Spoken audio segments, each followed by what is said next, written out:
que cada medio tendrá derecho a hacer solo una pregunta. Por favor, les pedimos respetar esta disposición y bienvenidos, ministros. Muchas gracias, muy buenas tardes. En primer lugar, queremos empezar esta conferencia de prensa reiterando que lamentamos lo sucedido el día de ayer en los sucesos precisamente del norte de nuestro país.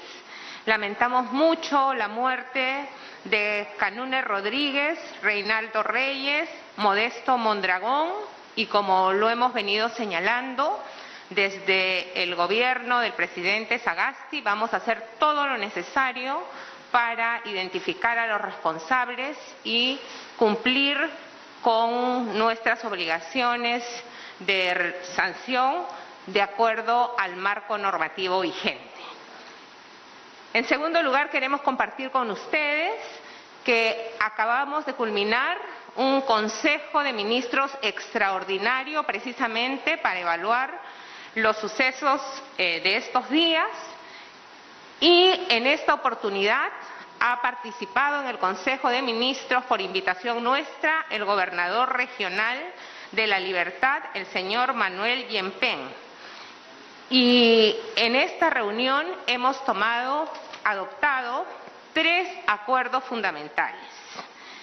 El primero es que el gobernador regional de La Libertad va a continuar comunicándose y va a establecer un diálogo directo con los representantes de los agricultores y en general de las partes que han manifestado, que se están manifestando en las movilizaciones sociales, para generar condiciones favorables para un diálogo entre todos los actores y poder de esta manera restablecer la tranquilidad y paz social.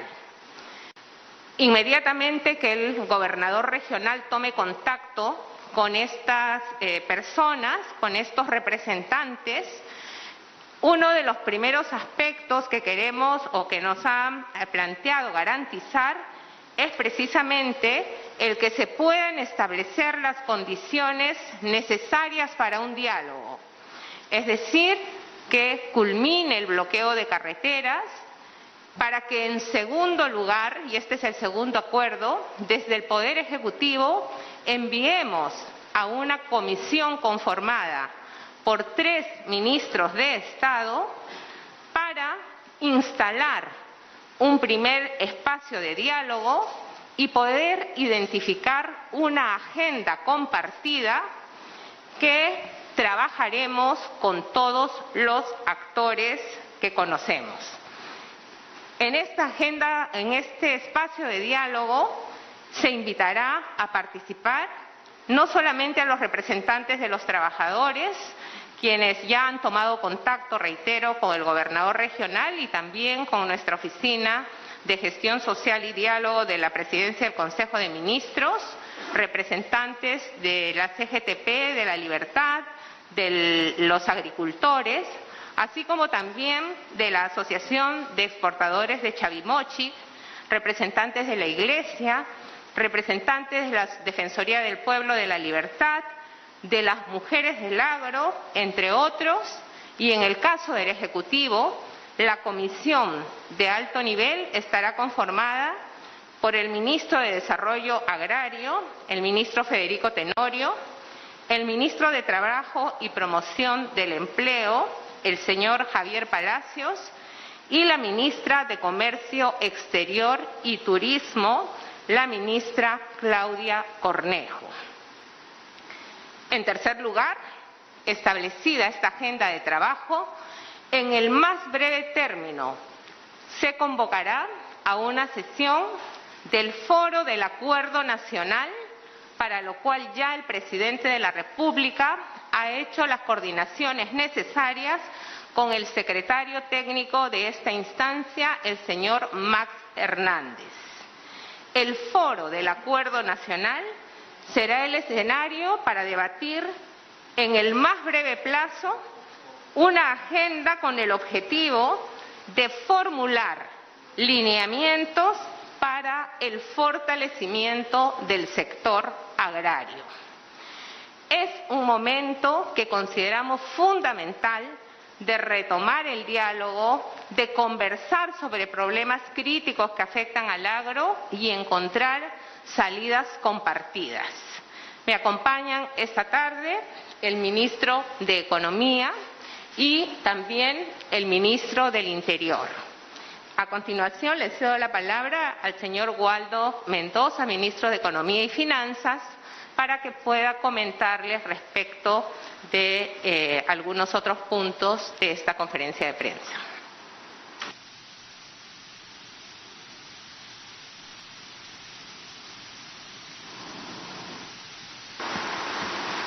Señores periodistas, por visitarnos.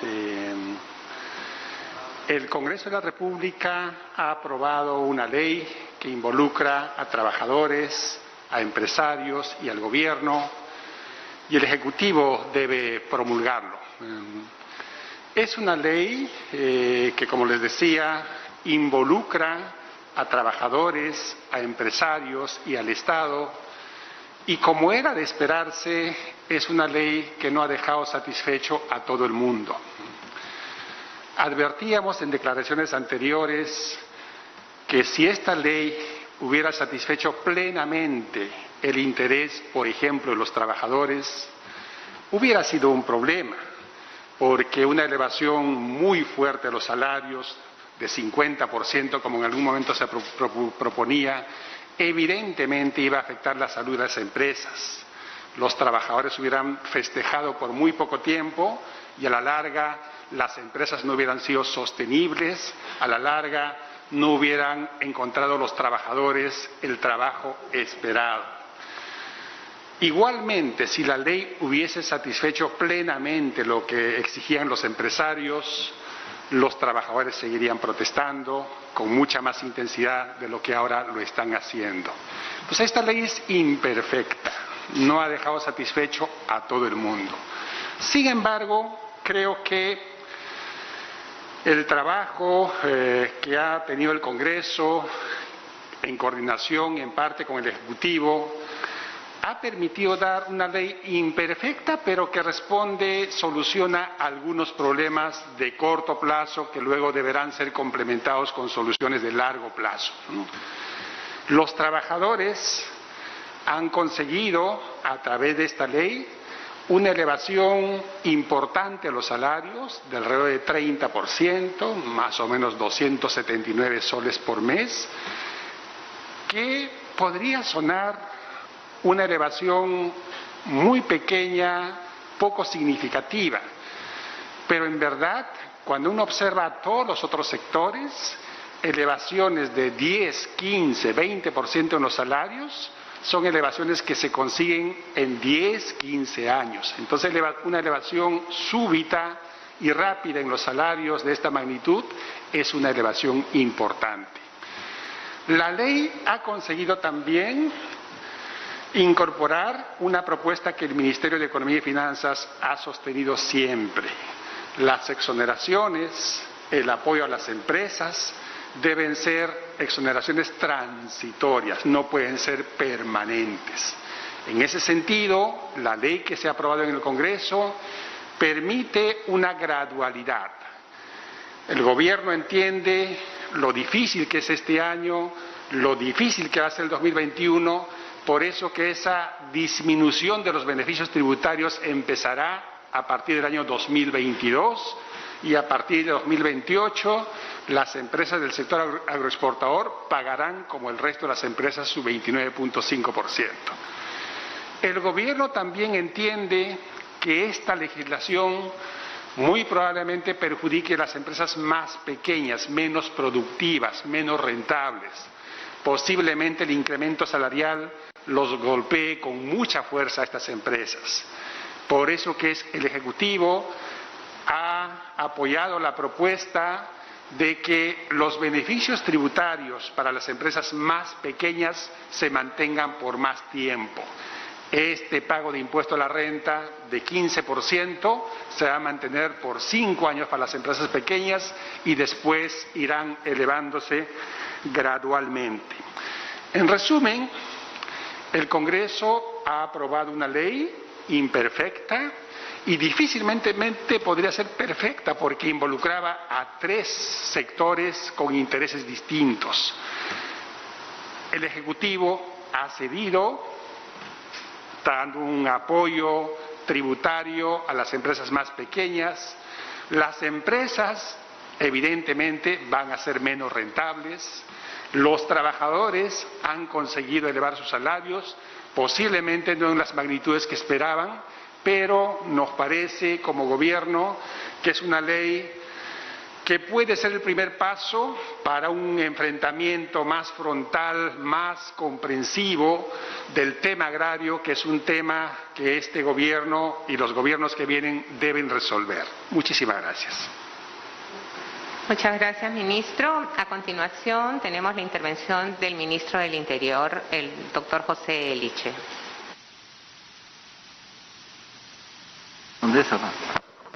Gracias, presidenta del Consejo de Ministros. Buenas tardes. ¿Cómo están? Bueno, en principio, igual reiterar, como lo ha hecho la presidenta del Consejo de Ministros, nuestro pesar por lo sucedido ayer. Es algo que, por supuesto, en ningún momento esperamos. Y le expresamos desde aquí a las familias de los jóvenes fallecidos, del señor también que ha fallecido, nuestras más sentidas condolencias. Bueno, yo quisiera reiterar un poco lo que a lo largo del día he estado tratando de comunicar a las comunicadoras y a los comunicadores, que es la forma como la Policía Nacional del Perú opera.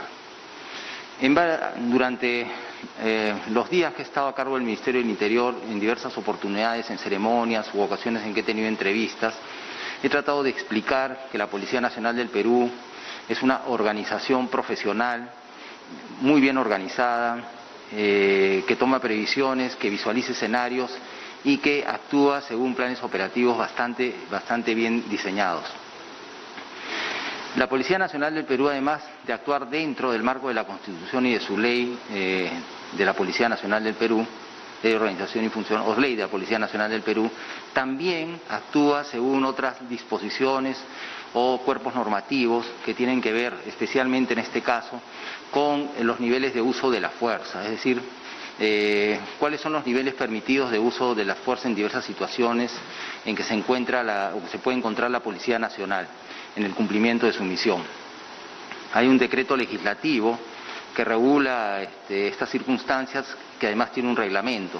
Además, la policía tiene sus manuales, es decir, la policía no improvisa, no inicia una operación si es que no han desarrollado una orden de operaciones, ¿no? Es lo que se llama como una directiva de operaciones, que viene del comando principal en el caso de una operación como la que hemos visto en Trujillo o la que hemos visto en Ica. Son operaciones grandes que tienen que estar bien diseñadas. Ahí se prevé escenarios, hay trabajo de inteligencia, se conocen los nombres o se precisan los nombres de los responsables en cada una de las etapas del proceso. Es decir, hay un responsable regional, que es el jefe de la región policial o de la macro región policial, hay un jefe operativo, hay jefes zonales, que tienen que cumplir con ciertas reglas específicas. Una de ellas es verificar que los efectivos policiales que participan en estas operaciones no lleven consigo armas letales. Y esto es lo que se ha debido hacer, ¿no?, en todos los casos.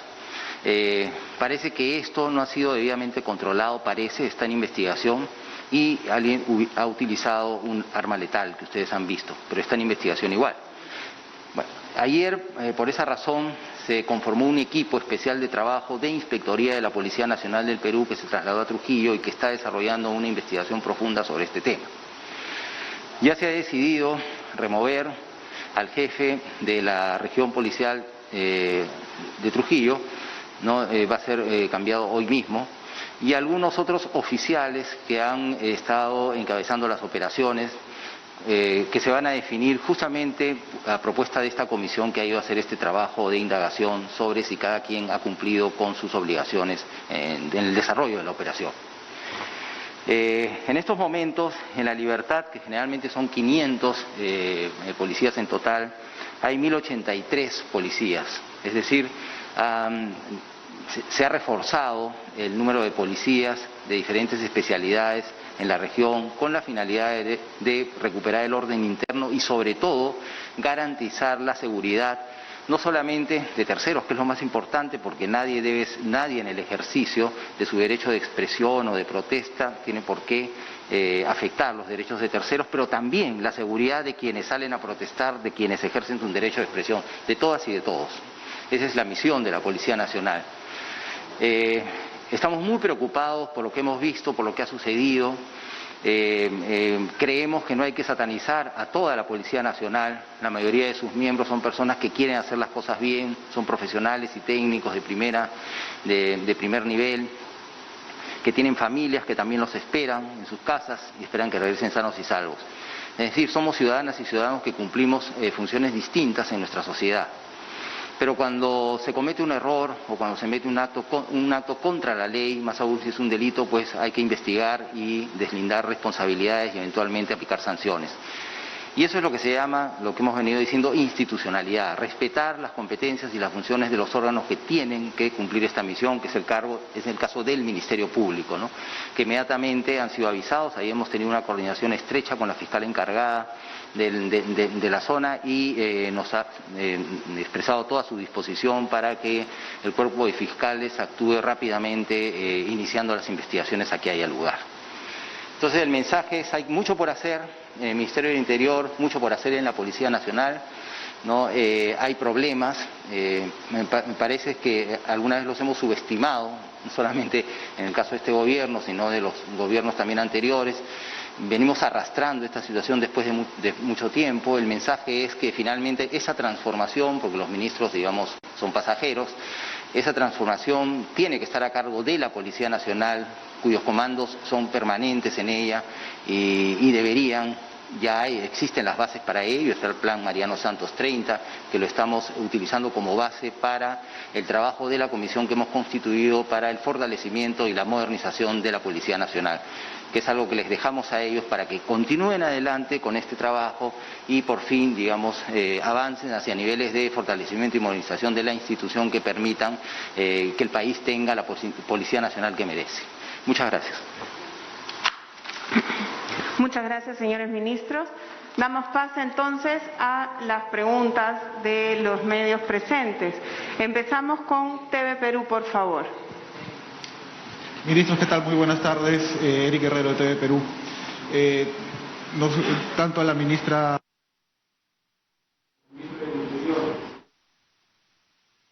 se va a separar al jefe policial de Trujillo, pero según las primeras investigaciones y declaraciones, ya se sabe quién dio la orden para que se utilizaran esas armas letales y por qué no se ha estado cumpliendo esa norma de que en las manifestaciones la policía no debería estar utilizando estas armas. Justamente ese es el trabajo que está realizando el grupo, el equipo que hemos enviado ayer, ¿no? Que apenas tengamos el informe, pues lo compartiremos, ¿sí? Sí, yo no tengo en este momento la información exacta, queremos que sea un estudio muy cuidadoso, cuanto antes, muy rápidamente, y le he dicho a los funcionarios del Ministerio del Interior que no voy a dar nombre alguno si es que no tengo ese nombre por escrito y con una firma, es decir, quiero una seguridad de ese tipo para no equivocarme, digamos, o no errar, ¿no? De referirme a una persona que podría ser inocente o no responsable de algo que contra la ley. Muchas gracias. Pasamos a RPP. Buenas tardes, ministros. Mariano Calvera, de RPP. Permítanme insistirles con la pregunta, porque no es la primera vez que un incidente como este involucra un mal proceder aparentemente de la Policía Nacional. El presidente Sagasti ha sido muy claro en su comunicación vía Twitter que se va a sancionar a los policías que desacataron esta prohibición del uso de armas de fuego. ¿Cuántos son los policías que están involucrados en esto? ¿Y cuál va a ser el accionar de la policía a partir de ahora? Temprano hemos escuchado al el gobernador regional de La Libertad muy preocupado porque esa parte del país se ha convertido en tierra de nadie. Y finalmente, si esto va a tener un costo político, ¿el ministro Eliche se va a mantener en el cargo? Gracias.